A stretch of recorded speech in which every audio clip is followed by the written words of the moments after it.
कृष्णाय वासुदेवाय हरये परमात्मने प्रणतः क्लेशनाशाय गोविंदाय नमो नमः। हरे कृष्ण भक्तों, कैसे हैं आप सब? आप सभी का बहुत बहुत स्वागत है मेरे YouTube चैनल पर। तो आज मैं आपको एक छोटी सी कथा सुनाने वाली हूँ। श्रीमद् भागवत गीता में आपने पढ़ा होगा, भगवान श्री कृष्ण क्या कहते हैं कि अन्याय से जो धन कमाया जाता है वह 10 वर्षों के बाद 10 गुना लेकर के निकल जाता है। तो यह बात किस प्रकार से सिद्ध होती है, किस प्रकार हम इसको एक छोटी सी कथा के माध्यम से आपको समझाने का प्रयास करेंगे। तो एक बहुत ही तपस्वी संत थे, एक संत की कथा है। एक बहुत ही तपस्वी संत थे जो निरंतर जंगलों में तपस्या किया करते थे, परंतु कभी कभी वह अपने गांव में निकल करके, जो जंगल के आसपास गांव थे उन गांवों में निकल करके जाते थे और कुछ भिक्षा मांगा करते थे। तो जो व्यक्ति अमीर हुआ करते थे वह मोहरे दे दिया करते थे और जो गरीब होते थे वह आटा डाल दिया करते थे। तो दोस्तों, अब वो संत सोचने लगे कि मैं इन मोहरों का क्या करूँगा। अरे साधु को माया क्या करना, साधु को मोहरों से क्या मतलब, और फिर इन मोहरों को लेकर के चलना मेरे लिए उचित नहीं है। अब वह संत परेशान हो गए। उनके मन में विचार आया, चलो कोई बात नहीं है, मैं थोड़ी मोहरें और एकत्रित कर लेता हूँ और प्रयाग में जाकर के सभी संतों को बढ़िया भोजन करा दूंगा। इस प्रकार से वो संत क्या सोचने लगे, वो तो ठीक है परंतु मैं इन मोहरों को रखूंगा कहाँ। तो संत ने क्या किया कि अपने जो उनके हाथ में डंडा था वो उसको चूड़ीदार बनवा करके अंदर से खाली बनवा करके जो उसमें भरने लग गए। धीरे धीरे धीरे धीरे उस संत का जो डंडा था वह पूरा भर गया। उन्होंने ऊपर से चूड़ी कस लिया। अब संत महाराज चल दिए प्रयागराज की तरफ। वहां पर एक बहुत ही अमीर शाहूकार था। तो वह सोचने लगे कि मैं इस शाहूकार के घर में जाकर के एक रात विश्राम कर लूं। अब साधु महाराज गए, साहूकार से कहने लगे, शाहूकार हम एक रात आपके घर में विश्राम करना चाहते हैं, हम प्रयागराज में संतों को भोजन कराने आए हैं। साहूकार कहने लगा, है प्रभु, हे संत, हे मुनि, आप मेरे घर में अवश्य विश्राम करिए, ये घर आपका ही है। साहूकार ने उन संत की बड़ी ही सेवा करी, बहुत ही अच्छा आओ भगत किया। अब संत भोजन करके रात में सो गए। परंतु जब संत उस साहूकार के घर में रात्रि में भोजन कर रहे थे तो उस साहूकार की दृष्टि उस साधु के डंडे पर गई। वह डंडा कुछ अजीब सा लगा, इसीलिए वह अपने पत्नी से कहने लगे कि अब साधु महाराज सो गए हैं, तुम जाओ वह साधु महाराज का डंडा मुझे ला करके दे दो, मुझे वह डंडा कुछ अजीब लग रहा है। अब उनकी साहूकार की जो पत्नी थी वह गई और साधु महाराज का डंडा उठा करके अपने पति को दे दी। अब वह साहूकार उस डंडे को चेक करने लगा, निगरानी करने लगा कि आखिर डंडे में कुछ गड़बड़ क्यों लग रहा है। आखिर लास्ट में वह चूड़ी जैसे ही घुमाया डंडा का खुल गया। अब देखा तो उस डंडे में अंदर मोहरे भरी थी। अब साहूकार की नियत तो गड़बड़ हो गई। अब साहूकार ने क्या किया, उस डंडे से मोहरे निकाल करके उसमें कंकड़ और पत्थर भर दिए। अब वो डंडा साधु महाराज के घर पास में जाकर के रख दिया। प्रातः वह साधु महाराज चले गए और जाकर के बोले कि इतने इतने संतों की व्यवस्था कर दो भोजन की। अब उतने उतने संत की भोजन की व्यवस्था हो गई। तब हलवाई ने जिसने भी भोजन की व्यवस्था करी थी वह कहने लगा, साधु महाराज आप मुझे इतना दान दीजिए, इतने संतों की भोजन की व्यवस्था हमने कर दिया है। अब साधु महाराज बोले बिल्कुल। जैसे ही साधु महाराज वह डंडा खोलने लगे, देखे तो उसमें कंकड़ और पत्थर भरे थे। साधु महाराज को बहुत क्रोध आया और वह अपने दिव्य दृष्टि से देख लिए कि आखिर वह कौन है जो मेरे साथ में ऐसा छल किया है। अब साधु महाराज देखे तो शाहूकार दिखा। यह बात बर्दाश्त नहीं हुई, साधु संत महाराज का अपमान हो गया। वह गए और जा करके वहीं गंगा जी में जाकर डुबकी लगाए और वह अपने जो है तो आत्मा समझिए कि वह खुद से ही अपने शरीर को उन्होंने विनाश कर दिया। अब क्या हुआ, आप ये बात जान लीजिए कि जब किसी को इतना अपमान हो जाता है तो वो लड़ने की भी क्षमता नहीं रह जाती है।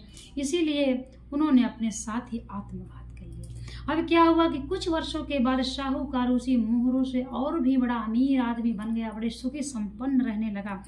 अब उस साहूकार के घर में एक पुत्र का जन्म हुआ। वह पुत्र जन्म से ही बड़ा रोगी था।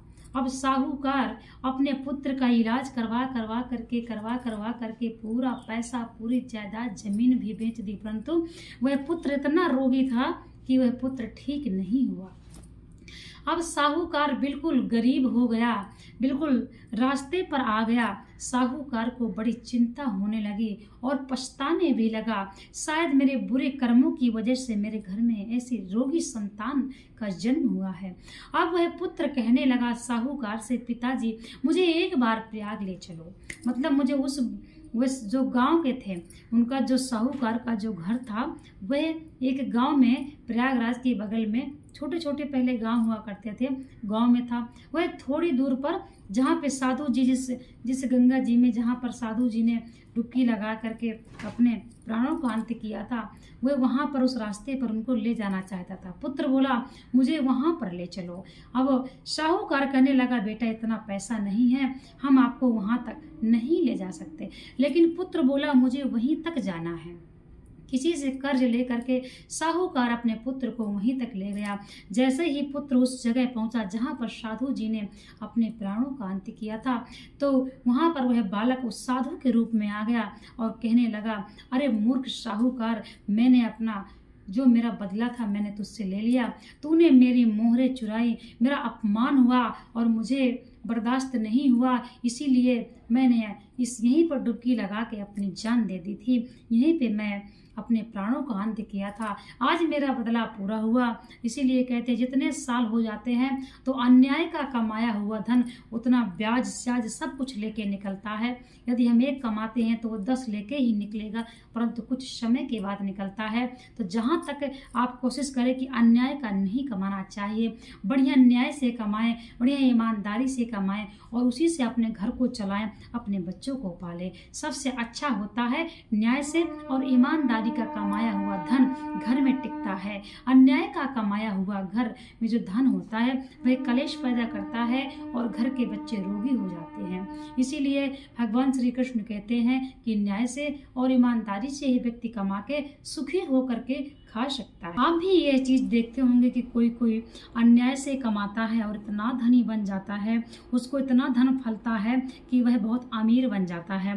तो आप सोचते हैं कि हम इतना पूजा पाठ करते हैं, इतना धर्म करते हैं, दान करते हैं, पुण्य करते हैं, व्रत करते हैं, परंतु अपने घर में भी हम पूजा करते हैं, पंडित जी से भी करवाते हैं, परंतु हमारे घर में तो इतनी जय जयकार नहीं है।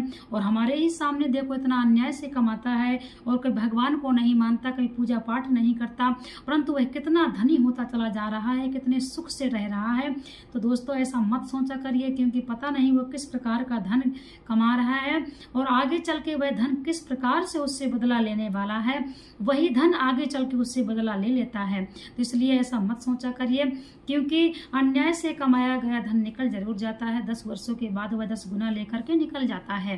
तो बहुत से व्यक्ति ऐसा सोचते हैं कि हम इतना अच्छा करते हैं, हमारे साथ बहुत बुरा होता है, हम जहाँ थे वहीं के वहीं हैं, हम गरीब थे तो गरीब के गरीब हैं, और वह अन्याय से कमा करके कहाँ से कहाँ पहुँच गया और हम जिस रास्ते में थे आज हम उसी रास्ते में चल रहे हैं। भगवान हमारी क्यों नहीं सुनते हैं, हम इतना भगवान का करते हैं, भगवान हमको धन क्यों नहीं देते हैं।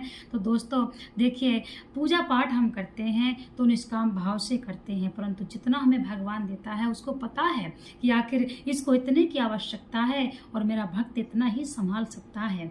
जब हम जितना हमारे पास है वह भगवान हमको देते हैं और उसी में हमको संतुष्टि होना चाहिए कि जितना जिस मैं लायक हूँ उतना भगवान मुझे देता है, इससे ज़्यादा भगवान मुझे देंगे शायद मैं संभाल नहीं पाऊंगा, इसलिए भगवान देखते हैं। तो ऐसा मत सोचा करिए, जो जितना करता है, जिसके नसीब में जितना होता है वह उतना ही पाता है। यदि हमारे नसीब में होता है तो वह जाकर के भी लौट आता है, और यदि हमारे नसीब में जो चीज़ नहीं है तो आकर के भी चली जाती है।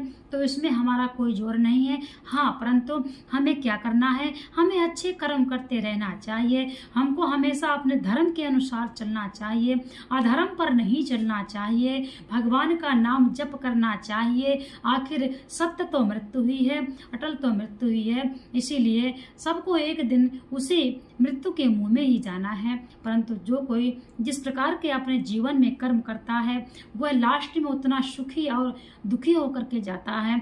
यदि हम जिंदगी में अपनी ईमानदारी से कमाते हैं, किसी को दुख नहीं पहुंचाते हैं, तो हम बड़े सुखी होकर मरते। चलो आखिर हमने जिंदगी में अच्छे कर्म किए हैं तो यह हम सुखी होकर के मरते हैं। और जो व्यक्ति पाप से कमाता है, अन्याय के कमाता है, वह व्यक्ति अंत समय में बड़ा चिंताओं से घिरा रहता है और उसे इसीलिए मुक्ति नहीं मिलती है। तो इस प्रकार से इस बात